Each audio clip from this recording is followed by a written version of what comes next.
Well, thank you, Mr. Walker. Tell you what a ball of energy this man is. I tell you, if I can achieve just half that, I would be very proud.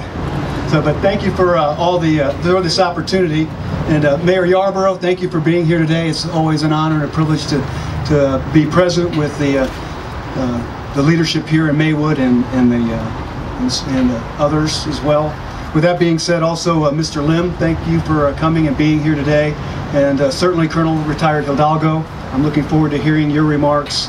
And certainly Bill and Jean Harris there in the back, thank you for coming. I certainly am truly humbled and honored to be here today to pay tribute collectively to these heroes of Bataan, those who gave so much and asked for nothing in return. And it's altogether fitting that we are here today on this 10th anniversary of the terror attacks of 9/11. Just as it was with Pearl Harbor, 9/11 pushed us into war and ultimately revealed the true mettle of Americans and our allies. Before I begin, I must tell you that I feel completely unworthy to stand here today and speak to you. To speak of the greatness of these men of Bataan, Americans and Filipinos, certainly. What they did, how they endured is certainly beyond comprehension. And most certainly speaks to the ages. And to have the privilege to pay tribute to the soldiers of Company B, 192nd Tank Battalion, soldiers in direct lineage of the 33rd Infantry Brigade Combat Team, the unit that I have the pleasure and privilege to serve now, it just gives me great pause. Company B, 192nd, these truly were Maywood's finest. Boys that went to school just down the street, blocks from here at Proviso. They went in the National Guard. They drilled just down the street off of Madison years ago. These men who fought valiantly almost from the day they arrived in the Philippines, performing a masterful delaying action, along with the Filipino Army Infantry Divisions, the 11th, the 71st, and the Twilight Riders of the 26th Cavalry. Fighting from the Lugayan Gulf to the final reserve line in southern Bataan, they performed a covering action that certainly prevented the Japanese from capturing Australia and changing the course of the war.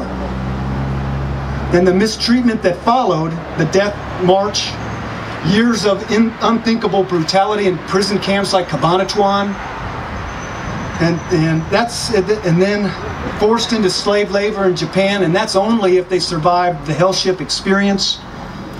Those who survived return home suffering from the debilitating effects of their war years. No American, no Filipino can ever and must never forget. The vets of Bataan are old now. Albert Brown, the oldest survivor of the death march, died just weeks ago.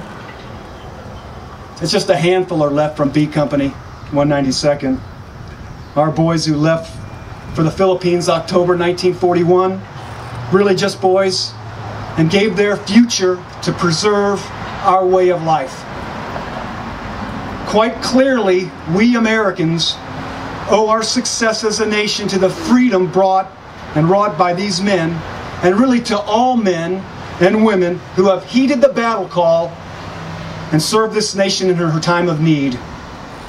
Just as it was for the greatest generation, today's soldiers, sailors, airmen, and Marines are the centerpiece of our military. They are key to our success in every mission we undertake. It is they that understand that if we desire peace, we must prepare for war. And when in war, they bring commitment to create a better world. To accomplish this end, we bring the fight to the enemy. And we know that because behind our flag is resolute purpose. For it is not our military that goes to war, it is our country that does. We as a nation have been at war continuously now for 10 years. Since the terror attacks of 9/11, we've been fighting an Islamic extremist network led by Al-Qaeda and supported by a host of transnational actors. Acts of terrorism are acts of war, which must always be countered by deliberate and persistent military response. That's what we in the military do, That's what we do in the 33rd Infantry Brigade Combat Team. That's what the 192nd Tank Battalion did in Bataan. But that persistent military response comes at a high price in both blood and treasure.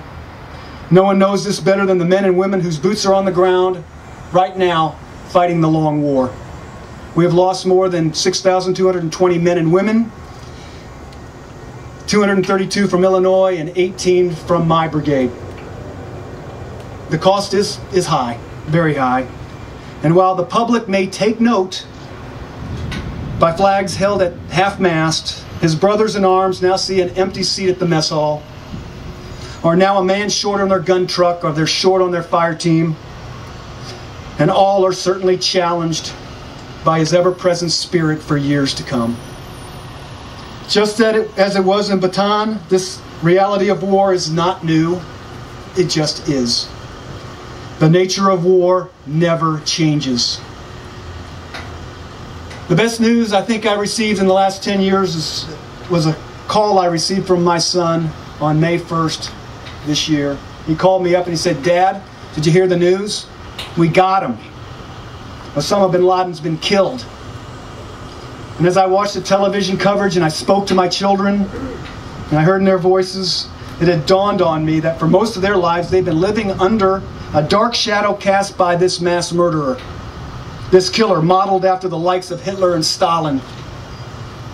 And I saw the relief in their eyes, and I immediately gave thanks to all those that have fallen in this fight. So much can be said about a country, our country, that will always persevere, ensuring good prevails. It was not a pacifist rhetoric that got Osama bin Laden. It was SEAL Team 6. We must continue to look ahead, and we must continue to be resolute. Of course, we cannot be absolutely certain of what the future will look like, but we do know it will be exceedingly complex and it will be unpredictable. We also know that evil exists in this world. That's not going to change. And we also know that Americans and our allies must always fight evil. Religious extremists, ethnic disputes, religious rivalries, weapons of mass destruction, human disaster, all remain clear and present danger. And that our military forces must respond. As General Casey, retired former chief, he said it will be an era of persistent conflict. He couldn't have been more correct. We also know that our enemies, whatever shape or form they may come in, will be armed, they'll be trained, they'll be equipped, and they will be very inspired.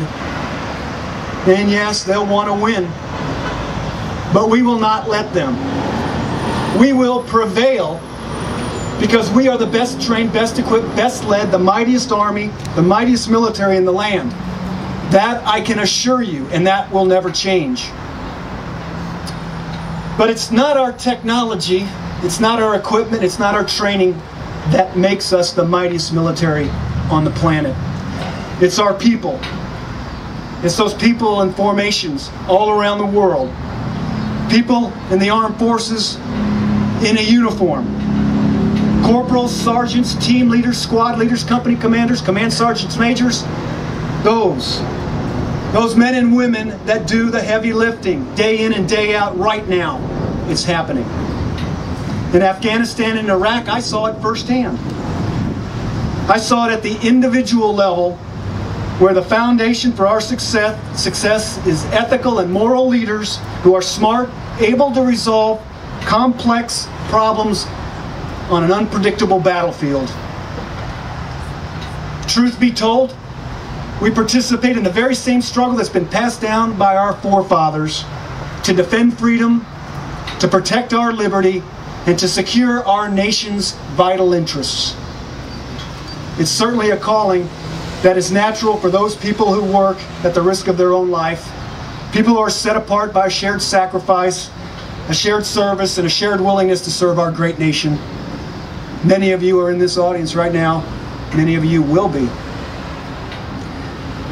I think all of us here today know that the men and women in our armed forces are in the arena, have always been in the arena, whether it be a field in Concord, Massachusetts, a beach in Normandy, and inside a turret of an M3 Jeb Stuart tank in Luzon, patch of airspace over Korea, a jungle in Vietnam, a dirty side street in Baghdad, or today on the side of a mountain in Konar province. From well before the planning or framing of our Constitution to right now in more than 125 countries across the globe, each selflessly put themselves on the line defending freedom. And should war rob them of their future, we will remember them. That's why we're here this afternoon in Maywood. To remember those lost in Bataan, and to those that fell after 9/11, we will never forget. May God bless America.